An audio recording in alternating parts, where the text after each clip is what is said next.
ხულოს 36 საარჩევნო უბნის შედეგები შესაძლოა ბათილად გამოცხადდეს. აღნიშნულ უბანზე სამართლიანი არჩევნების დამკვირვებელმა კომისიის თავმჯდომარის მიერ საარჩევნო ყუთში ბიულეტენების ჩაყრა დააფიქსირა. ხულოს ოლქში ეს არის 36 უბანზე დაფიქსირებული დარღვევა, კერძოდ სამართლიანი არჩევნების დამკვირვებელმა დააფიქსირა ფაქტი, რომ კომისიის თავმჯდომარემ 36 უბნის კომისიის თავმჯდომარემ საარჩევნო ყუთში ჩაყარა 3 ბიულეტენი.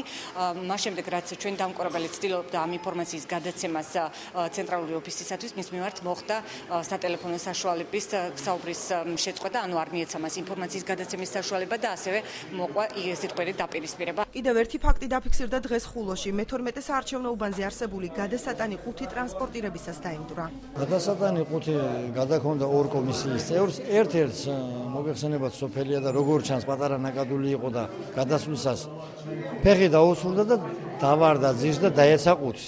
ყუთი მთლიანად ისე გამოვიდა წყობრიდან, რომ არ ექვემდებარებოდა აღდგენას, ვერაფრით ვერ აღვადგენდით.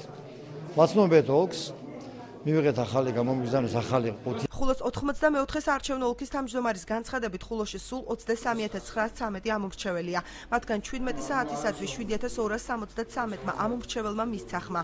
ნოდარ მელაძის განცხადებით ამომრჩეველთა აქტივობა წინა ტურთან შედარებით 10%-ით ნაკლებია. ოლქზე შესულია 2 საჩივარი. პირველ ტურთან შედარებით 10%-ით ნაკლებია აქტივობა. ხოლო რაც შეეხება მდგომარეობას, 7 საათისათვის ყველა უბანი გაიხსნა, ნორმალურად მიმდინარეობდა არჩევნების პროცესი. თუ არ ჩავთვლით ერთ უბანს, ეს არის 36 ვერნების საარჩევნო უბანი, სადაც სამართლიანმა არჩევნებმა დააფიქსირა, რომ იყო მცდელობა ბიულეტენების ჩაგდებისა. საჩივარი შემოსულია, ჩვენ მივიღეთ, დავარეგისტრირეთ, 2 დღეში განვიხილავთ და ალბათ კომისია მიიღებს შესაბამის გადაწყვეტილებას.